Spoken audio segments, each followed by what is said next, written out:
Salut la communauté, j'espère que vous allez bien. Pour cette chronique, nous partons visiter un établissement aussi étonnant de par son univers que de par son propriétaire. Je vous parle aujourd'hui du Musée des Mystères.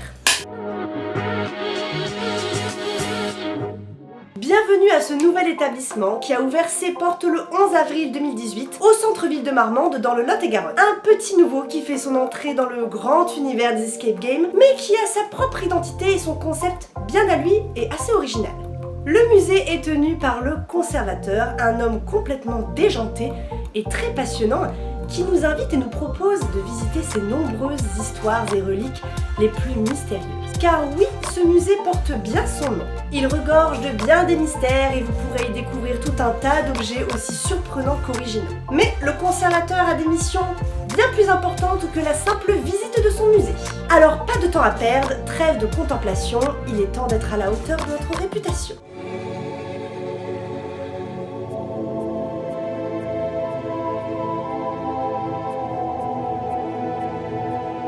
Le musée vous présente son exposition temporaire sur les arts divinatoires. Nous avons de la chance de pouvoir découvrir en avant-première cette toute nouvelle exposition et surtout la toute dernière trouvaille. Un artefact légendaire qui donnerait enfin la réponse sur la source des savoirs de Nostradamus, grande figure mystique du Lot-et-Garonne. Le conservateur s'adresse à nous de manière sérieuse, chaque élément compte, chaque chose compte, et on sent l'âme de rôliste du personnage.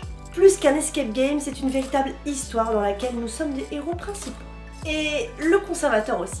Son aide n'empêche absolument pas votre réflexion à vous, mais le game mastering de la salle est fait pour que le game master ait une place prépondérante. En rentrant dans la salle, vous ne vous déplacerez que dans une seule aile du musée. Et vous vous doutez mais qu'il y a pas mal d'éléments dans la pièce et que comme c'est un musée, nous, on hésite un petit peu à toucher les trucs quoi. À première vue, on dirait vraiment qu'il n'y a rien, mais en fait, il y a énormément de choses. Suivez les conseils catalyseurs du conservateur, avancez au fur et à mesure et surtout, essayez, pour les plus expérimentés, de sortir des codes de jeux d'escape game dans lesquels vous avez l'habitude d'être. Tout est logique tant qu'on suit le fil des événements et surtout qu'on essaie de comprendre où l'histoire veut nous amener. Cette salle est assez déroutante. La déco est vraiment très sympa sans être exceptionnelle, certes, l'espace de jeu est bien, mais elle est incroyablement difficile. Personnellement, on était perdus. Il y a des moments où on faisait des allers-retours sans trop savoir ce qu'on cherchait parce qu'on était vraiment à la ramasse, mais à la ramasse pas dans le sens où c'était illogique, absolument pas à la ramasse, dans le sens où c'était tellement différent des jeux d'escape game dans lesquels on avait l'habitude de vivre les expériences en fait, tout simplement. Ce qui est vraiment cool, alors sur le coup on était un petit peu frustrés, mais après coup c'était vachement sympa parce qu'on a retrouvé la sensation de merde, on va peut-être perdre quoi, parce qu'on n'avait plus l'habitude de perdre ces derniers temps. Donc on s'est dit on va peut-être pas sortir de la salle. Et le fait de retrouver cette petite peur de la défaite, moi je trouve que ça amène un petit peu de piquant au jeu. Et moi personnellement ça m'a bien plu. C'est un sacré challenge, mais à partir du moment où on a compris l'univers, l'histoire, le délire un petit peu du conservateur, ça devient une sacrée bonne salle. Prise à contre-pied, le principal reproche que l'on pourrait faire sur cette salle, c'est la luminosité. Personnellement, on l'a trouvée un petit peu handicapante à quelques moments du jeu, et on a aussi trouvé que certaines réflexions étaient un peu trop poussées et sortaient pour le coup un peu trop des codes typés d'escape game.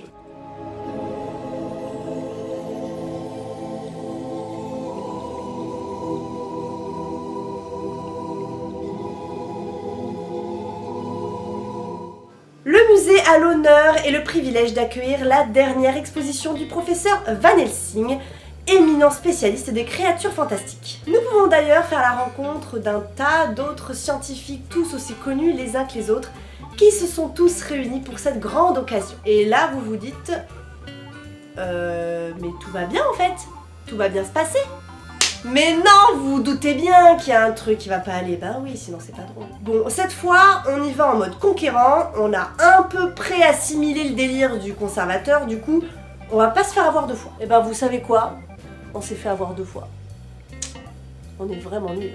Une fois rentré dans la salle, on comprend vite que les choses ne sont pas aussi calmes et paisibles qu'elles semblaient être au départ. En effet, quelqu'un veut assassiner Van Helsing et décide de l'empoisonner, sauf que pas de bol, ça tombe sur nous. On plonge directement du coup dans l'enquête, et oui, puisqu'il se trouve que c'est un escape game enquête. Toujours présent, le conservateur bien évidemment joue un rôle phare tout au long de votre aventure et vous aidera à trouver pas mal d'éléments d'ailleurs qui sont juste indétectables ou alors faut être un fouilleur comme jamais.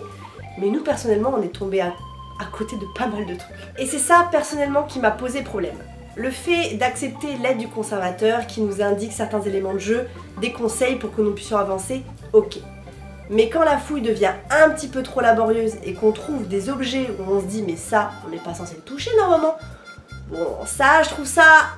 Je suis un peu plus mitigée là-dessus. Donc du coup, n'oubliez pas qu'au musée des mystères, les codes typés escape game, ça n'existe pas. Donc franchement, allez-y en ce qui concerne la fouille, n'hésitez surtout pas. Votre mémoire sera malmenée parce que vous allez récolter tout un tas d'infos. Donc il faut une organisation sans faille. Plus que le décor simple mais efficace, c'est réellement le gameplay qui est mis en avant dans cette salle. Cette salle présente la particularité d'offrir de nombreux clins d'œil à des personnages hyper populaires et célèbres qui parleront aux petits comme aux grands. Vous avez sûrement toujours rêvé de prendre le thé avec Sherlock Holmes ou encore Frankenstein. Et ben dans cette salle c'est possible, à une seule condition.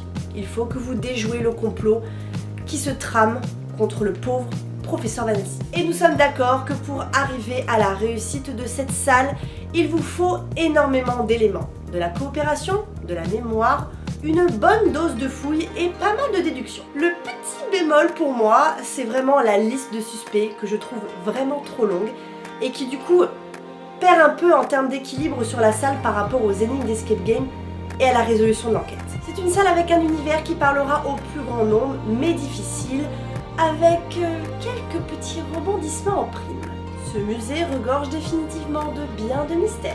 Nous arrivons au bout de cette chronique sur l'un des établissements les plus atypiques que j'ai été amenée à faire. Les vrais points forts de cet escape pour moi, c'est vraiment le côté roleplay et décalé un petit peu du gérant, et aussi le fait qu'il y ait une proposition réelle de nouveauté en termes de thématique. Fidèle à lui-même, vous ne retrouverez sa vision du concept nulle part ailleurs, je vous assure. On vous conseille quand même de faire cette salle si vous aimez vraiment pas mal la fouille. Et surtout, il faut savoir, pour les plus expérimentés, mettre son ego de côté. Et oui les amis, si vous acceptez l'aide du conservateur, vous vivrez cette expérience pleinement. Je vous dis à mardi prochain pour visionner la prochaine interview sur le prochain établissement. Jusque là, portez-vous bien, c'est le plus important, et sachez que je ne loupe rien. Ciao!